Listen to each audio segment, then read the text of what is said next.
Hello and welcome to the Front Row Back Row podcast.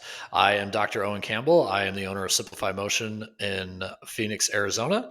And with me, as always, is Dr. Brian Wolf, owner of Evolution PT and Fitness in Connecticut and Long Island. How are we doing today, Brian? I'm good, man. I'm good.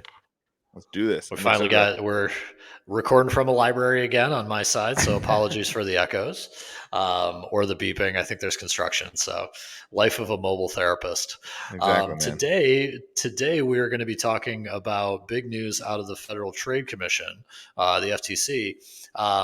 That they are now saying they're going to take backsies on non-compete clauses.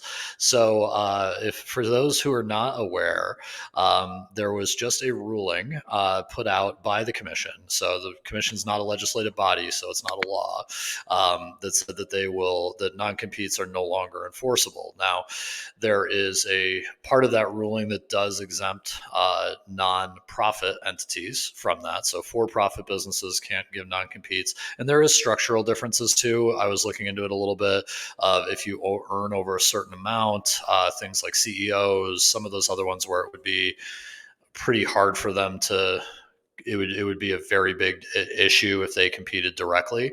Those higher level ones, sometimes there's a little exemptions for theirs. I haven't read into it much because it doesn't, unless for maybe two or three listeners of this podcast, it really only affects mostly small business owners, managers. And this is essentially saying, the Biden administration saying, we want to get rid of this. There's been some momentum for this for a long time, but it never really got to that level.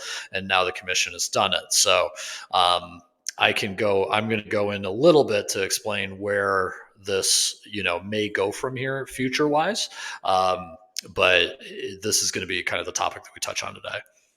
Yeah, man. When you first told me about this, I was like, what I think will be interesting is Owen definitely has a good, unique idea on the politics of it all and like how it kind of functions. So that's going to be some really cool insight he shared with me, and I was like, you need to talk about that today. That's great.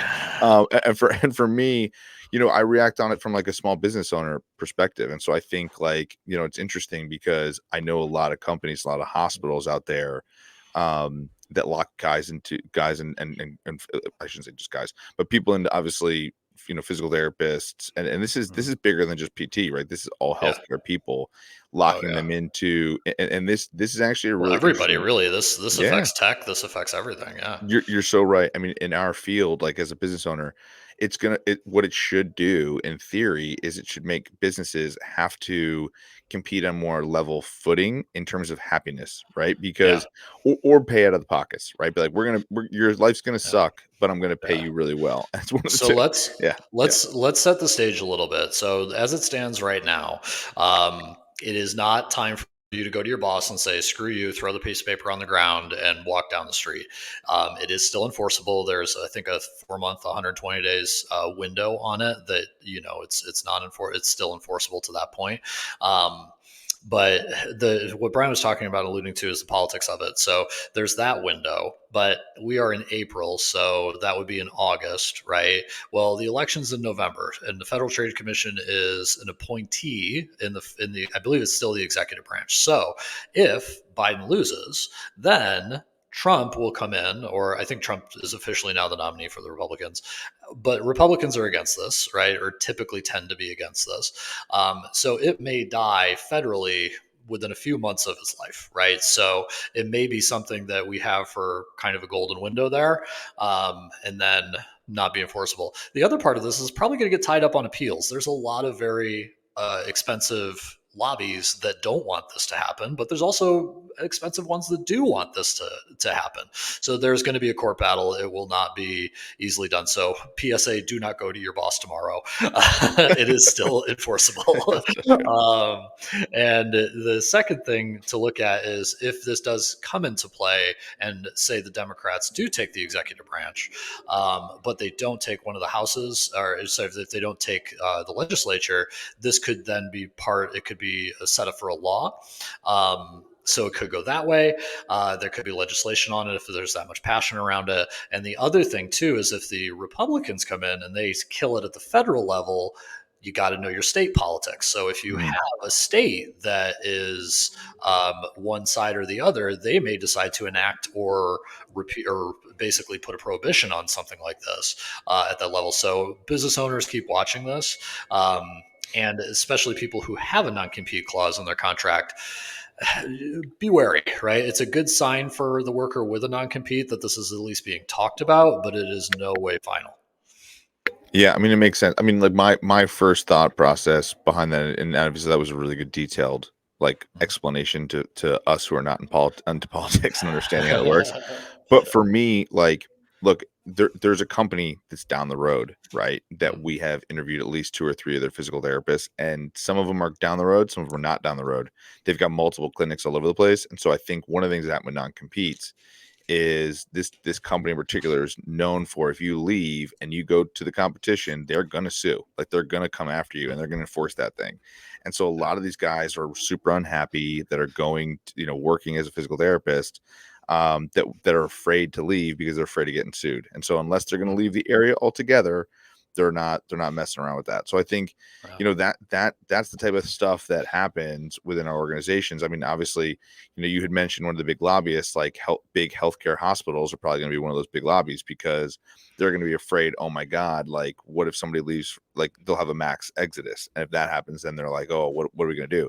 Well, they should have a mass exodus if people are super pumped about their jobs, right? Super excited. How many times we talked about, help happiness at work. And that's really what companies need to be doing. And so, I'm happy to tell people that all of Evolution, coast to coast, we don't actually have any non-compete. So like this won't affect me one Yeah. bit, right? If anything, it'll actually affect me in a positive way Mm-hmm. because in theory, all those PTs that want to come jump ship because they're not happy with their other job will probably come work for us. And so all of a sudden our Yeah. pool just opened up. And so I Mm-hmm. think that's where people are going to be in, it's going to, this is why companies though, like, you hear about like the Googles and like, they started making, a work-life balance type of thing where, you're excited to show up to work. And I don't mean it by like working less hours or working this because, to your point, like if PT's like, I want more money, right? It's like, I'm going to Mm-hmm. be like, listen, but at the same time, like for us, that's not going to be a problem. So it's not even that thing. But if say someone's like, I want more money to do the job I'm doing or I'm leaving, if you have a good talent pool around you of new PTs that'll be coming in, like that won't be a problem, right? So what ultimately will happen is the bad companies will get spanked here and the good companies will win. And so I think Yeah. that's kind of an interesting point about this because I don't usually see, politics reaching into our field that much, but I think this is one Mm-hmm. of those ones that could actually have an interesting effect if it actually happens. I mean, all this stuff, obviously, like you mentioned, could be tied up and not actually be a thing. Well, and you think about the market correction. I mean, this is essentially a way of putting your thumb on the scale if you're a person who loses a lot of employees. PTs don't make a big span, even the director level. They don't make a big difference going from one company to another. We all have the same reimbursement rates. You can only see so many people in a day. There might be a few $1,000s difference, but is it enough to hire a lawyer? So a lot of people will stay in a crappy situation because they don't want to commute 10-mile radius away for a year just to come back to the competitor down the street. They say, well, okay, I guess it's not too bad. And they just stay in the job. Right. And then they get dissatisfied. And then it leads to negative things. So, like anything, like if you look at cable companies, right, the Cox Communication, Spectrum, Comcast, they were relying on legislation to keep them in business. So if you rely on that stuff, something like this, it'll pull the rug out from under you. So from a business strategy standpoint, I love what you guys are doing, where you're saying, Yeah. look, you can leave if you want, but you're not going to want to leave, right? Yeah. That will be a tried and true way of keeping people happy because you're focusing on the things that keep them happy, right? Because we can't really toggle the money switch in PT, right? We Yeah. don't, at least in private practice PT.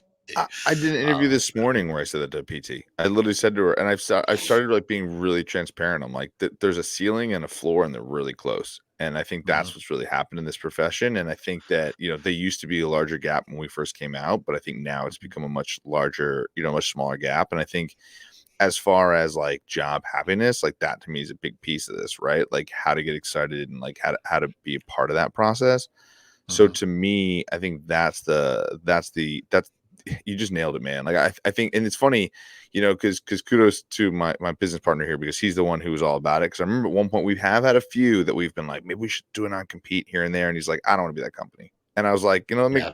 let's do that. And then what's funny is that point, like, here's where it's going to bite some of these companies in the ass because, I remember Mhm. when I first started my business, I had a non-compete and I checked it and I didn't, and this is kind of effective. Like, should PT sign non-competes even in the get-go? And like, I will Mhm. never sign another non-compete ever. And I'll tell them, I'll be like, that is just a no-go for me. Like, sorry. Like, and now, when you're younger in your career, Unless you sell your company for billions of dollars, yes. well, well, yeah. Well, it's also one of those things like say I took another job somewhere, right? And I was like, Mhm. you have to have a non-compete. I'd be like, well, I'm not gonna, why would I sign that? Like, what's the point of my non-compete? Mhm. Well, and someone says, well, if you open up a place down the road, it's like, all right, well, then I'll sign a non-compete that I won't open a place up down the road.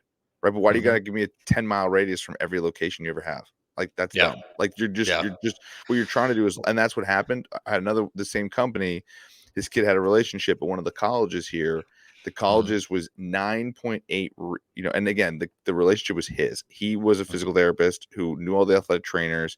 He went there, he set it up for that company. They set up some of the reimbursement stuff, the insurance, whatever. Mhm. So when he left, we knew that if he left, like, he would take that with him. He didn't actually Mhm. come on with us. He went with one of these other companies, and sure enough, that company sued and was like, "I don't want to lose that business, but you're gonna lose the business anyway because like your PT Yeah. is gonna be pissed, right?" So it's like Yeah. it's not. It was just like and now the guy's upset. So now he's definitely leaving, right? So now it's Yeah. like, or he's gonna stay legally because he's upset, and then something like this happens, and yeah, you are gonna have a mass exodus because quite frankly, Mhm. instead of having onesies and twosies that are leaving like one PT left here and then one PT left there, and like this is why, and it's explainable, you're going to have like 50 of them leave all in one shot. And now you're going to be really in trouble. And so Yeah. that to me is the bigger issue. Like, when people talk about turnover, like stuff happens, right? Like people move Yeah. away, people have kids, people want to go, make more money somewhere else. Like they want to go in a different field. Like it is Yeah. what it is, right? So like, as long as you're working on, like, to your point, the money's not going to be the thing that makes people leave. It's going to be the opportunity that a lot of Mhm. times makes people leave. Like, so I think that's, or they don't like somebody within the company. That's a big one too, right? So, Yeah. people don't like Well, me, they'll just leave. yeah, and I think that saves you a lot of headache as a business owner having your strategy like that, because then how do you know if your retention strategies are working? Are they staying because I make them, or are they staying because I tried this new way of active listening that I read about in a book, right? Or we did a different mentorship program, and this is kind of where I think that it's incumbent upon the business owner, especially as you scale where you can't have a direct relationship with everybody every day, to really kind of put in place systems that will make it so that you have the turnover that you talked about. I moved away, I'm doing a different career, some of those like kind of natural, you're not going to avoid that turnover, not the like, oh god, finally the government let me do this thing and now I'm leaving, or I hate this place so much, I'll take a job in the suburbs to then come back in the city in a year. So I think, you know, one of the things that business owners can do is really put a lot of emphasis on developing your people. So I'm curious to know, Brian, now that you have multiple locations, right? And you built to what you're building and you can't be at everyone. Like, what do you do to kind of coach up your directors to kind of help them with specifically retention, right? To make people happy. That these non competes are trying to do just with a piece of paper. Yeah, I mean, I think a lot of it, like, it's funny, man, when you just talked about that, like, what popped into my head was, no, business owners in physical therapy and in general need to realize a very specific fact when it comes to what you just spoke about. And it's that no one is going to care about my company more than me, right? It's just the Mhm. reality of the situation. And that's cool. Like, I need to be just accepted of that fact. So, like, Mhm. I was talking with a PT owner the other day who's like, I was like, when do you take lunch? He was like, I don't take lunch.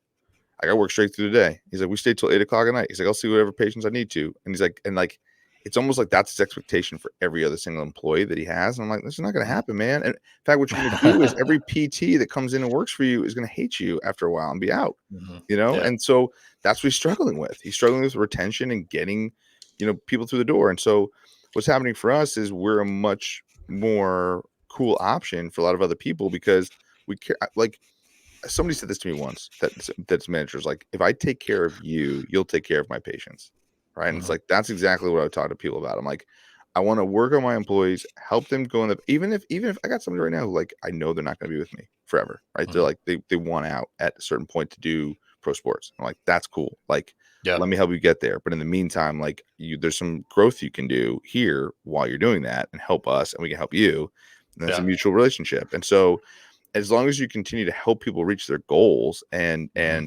the 90% of the people will keep loving you and want to grow within your company. Like we have like 7 PT set like people who want to work for a company right now. We don't have positions for all those people. And so that's Yeah. like an amazing position to be in where Hmm. I don't want to say be a bully, but on the other side where I'm hiring, be like, hey, like I need your answer now because I got another person behind you that Yeah. wants that job. So like if you don't want it, that's cool. Like, so I think to go back to your initial, I'm tangenting, but to go after your initial question, I think a lot of it is giving people really good balance between what they want to do and what they need to do. Hmm. Not so much Yeah. time, not so much that, so it's like, what do you want to do? What do you want to grow into? And then you find the people who want to be leaders within your company. Because a lot of people don't want to do that, right? They don't want to do Yeah. that.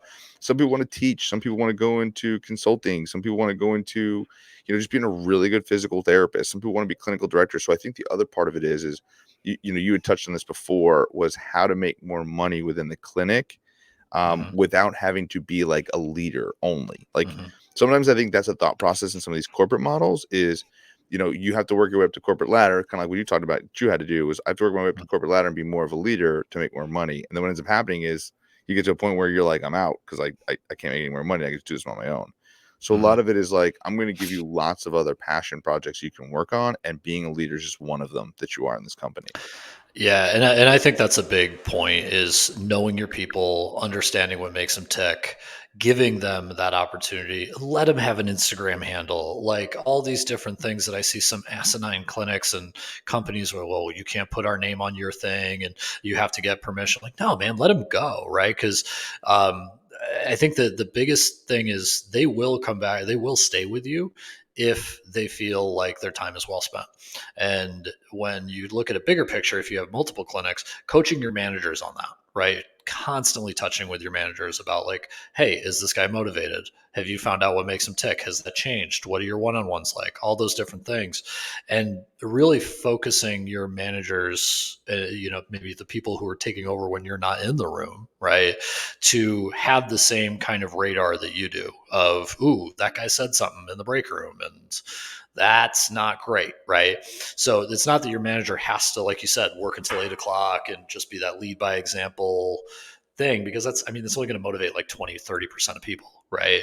You need someone who can morph and, connect with the people who want connection and like show like, grit to the people who want to see grit, right?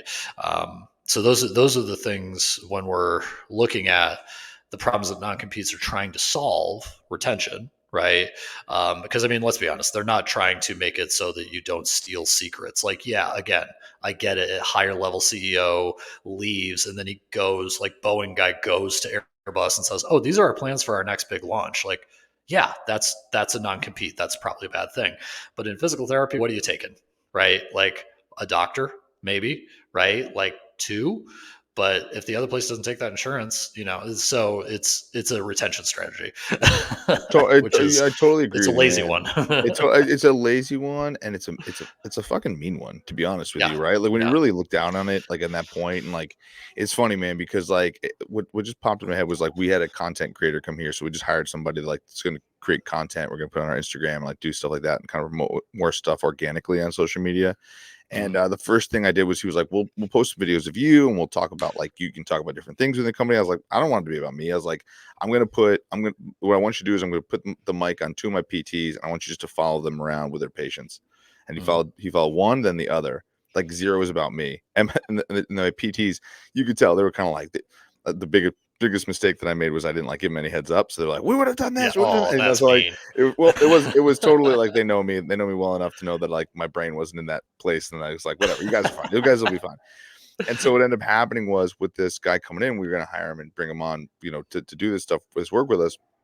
And so I told him, I was like, I want you guys to be ready to do that kind of stuff, because this is where I want to promote. It'll be so good for our physical therapy, and like promote them and promote our, promote what we do with patients. And so, those are the types of things where like it's not putting me first. Like it's not the company's not. If I want to grow our company, it can't be just about me.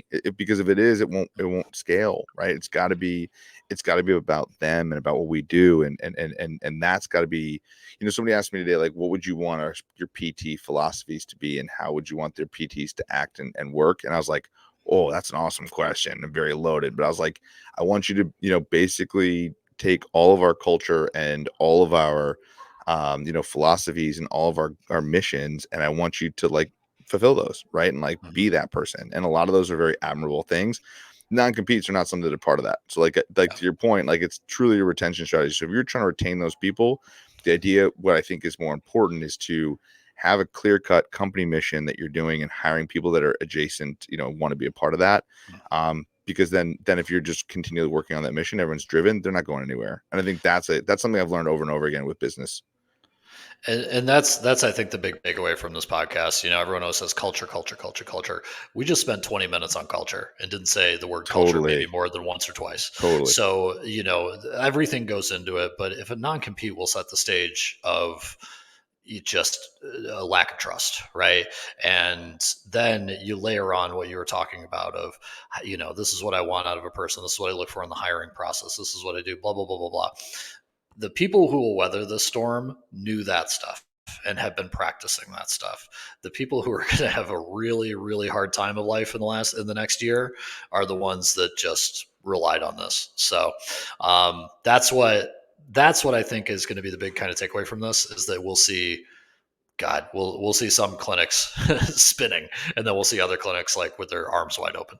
That's what's awesome. I'm curious to see if that happens, because if it does, I'm excited for us. I am curious, just for sure. Nice.